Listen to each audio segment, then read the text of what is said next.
Hey, good afternoon, guys. I want to give you some quick notes on this thing called feudalism that happened during the Middle Ages, or sometimes called the medieval times. Feudalism was basically a system where you gave land, and in return, you were given loyalty back. If you haven't seen it yet, you'll work on this triangle, this breakup of the social classes. Where at the top was the king and queen who owned all of the land and was in charge, okay, of the whole kingdom. Below them were the lords and ladies, who were called nobles. And their job was to run the manor. So the king would give them a chunk of land called a manor, and their job was to be in charge of it and to supply the king with whatever he needed, including knights and vassals, who were the next group of people. They were also wealthy and part of the noble class. They were knights and vassals who basically protected the kingdom and everybody in it. And then the bottom lower two classes were the peasants and the serfs, who made up the majority of people, but they were very poor, and they are the ones that did all the hard farming and all the hard work in the system called feudalism. So here, let's take a look. Please take good notes, and also please listen to everything. Don't just copy. There probably will be some sort of quiz here soon over these notes. Feudalism system set up where the land-owning nobles governed and protected people in return for service. Remember, the land was the most powerful thing. It was what made you rich and gave you power.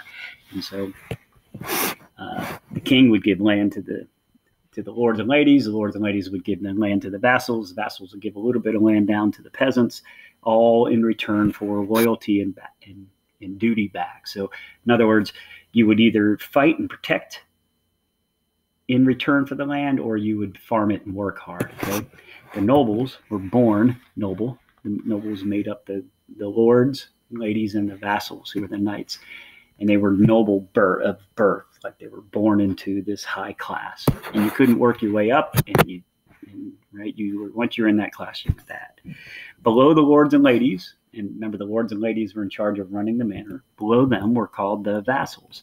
These were nobles who served the lord above them, the lord of higher rank. The noble would give the vassal land, and in return, the vassal would have to protect them and go off and fight wars. And sometimes the vassals would have to go and fight for the king. And their job was also to protect the peasants and serfs. When someone was given land, it was called a fief. So when the king gave land to the lords and ladies, this land was called a fief. And it wasn't just the land, but was also the permission given to that person to rule over the people on it. And then when the lord gave land to the vassal, this was also called a fief. And that land was given to them, but also they were given permission to rule the people on the land. Okay, so that's how that worked. And in return, then the vassals would, fight and protect. So the noble class in the Middle Ages were kings and queens, then below them the lords and ladies who ran the manor, and then below them the vassals and knights, whose job was to help run the manor, but also to protect. The knights had this special, if you will, rules they had to follow called the Code of Chivalry. And in this, these knights were expected to always, at all times, obey the Lord. That was the person above them. They were to be brave, not run away in battle, not to ever quit fighting, to show respect to women of noble birth, to treat them like a lady, treat them like a queen, hold the door for them, all those things. They were supposed to be good Christians and honor God and the church. They were to help people at all times, right? And of course, they were to be honest and fight fairly. They were never supposed to stab someone in the back in battle. They should always look them in the face and fight fair. Chivalry is still, they use that word today. So anytime you see someone, like a man, open the door, hold the door for a woman, that's chivalry, which I do for my wife all the time. To go in the car, or when we're walking down this street, I walk at her same pace, and I make sure I walk on the street side of the on the sidewalk, so that if a car came, that I would get hit, not her, just to protect her. It's called chivalry. Knights were vassals that were warriors in armor, and the armor was big, thick metal, and it was heavy. Sometimes could weigh up to 90 to 100 pounds. So heavy, sometimes they had trouble getting on the horse by themselves or would need help. They did fight on horseback, and they spent the majority of their days either training for battle or being out in battle. because this was a time of lots of war. That's the knights. So you see some pictures here of guys on horseback with their full armor on. Okay. The manor was the fief or the land that was given by the king to the lord to be in charge of. And on this fief, this manor, was the castle for protection, right? The church, because remember this is a Christian place and everybody there went to church, and then the crops, the land for harvest, for farming. The manor was ruled by the lord, and the peasants and the serfs at the bottom of this social class system did all the work. They worked the land, and they made all the tools and did the things that needed to be done, the hard work to run it. The serfs were at the very bottom, and they had lots of rules and restrictions. They were bound to the land, never allowed to leave it without permission. They weren't allowed to own property. They were given maybe a little chunk of like a garden to feed their own family. And then they spent the rest of the time farming the land for the lord and the vassals. They couldn't marry without permission, but the difference thing about them is they were not slaves. Okay, which the difference is slaves can actually be sold. So if someone owned a slave, they could sell that slave to someone else, but a serf couldn't be sold. The serf always stayed on the land, and if the land got sold, the serf stayed there, and they'd have a new owner, right? A new person running. Right? So serfs were not allowed to leave. There were two ways they could earn their freedom, but it almost never happened. One was if they could run away to a local town or a city and stay 1 year and 1 day.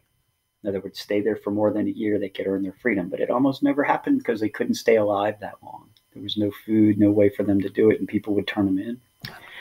At the end of the Middle Ages, they also could buy their freedom. But that only happened at the end when feudalism was dying out. So peasants and serfs lived in simple, small cottages, usually only one room. You can imagine a family of maybe 8 people living in one room, usually no furniture, no beds. You just slept on the floor. The fireplace would usually be in the center to keep them warm and to cook. So it was always smoky and stinky. A lot of times the animals would actually be brought in when it was cold into your house to keep them safe and warm, because without your animals, you might not make it. Okay, so the animals were a way of making money and food for you. They worked year round in this hot summer with no air conditioning, in the cold winter with no heat.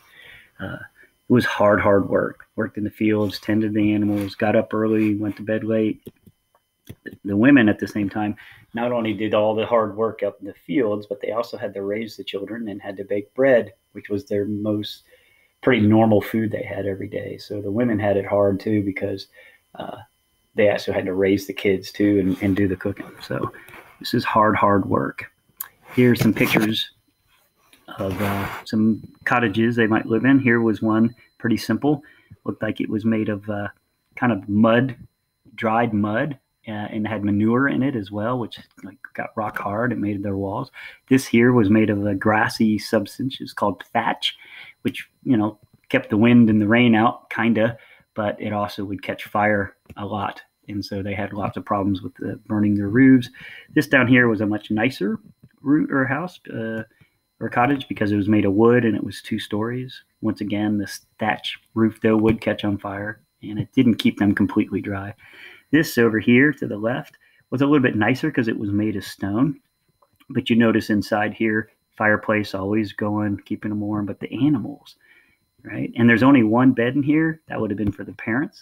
The rest of the kids would have lived on the floor. And this is not really a mattress. It would just have been hot. It's like grass or straw thrown in there with a little blanket put over it. So life was really pretty tough. So that all being said, that's the life of peasants and serfs and the lords and ladies and all that in feudalism. So anyway, those are the notes. Please put these in your binder, click them in there, and move on to whatever you have to do next. And have a great day. And if I don't see you, have a great Thanksgiving break. See ya.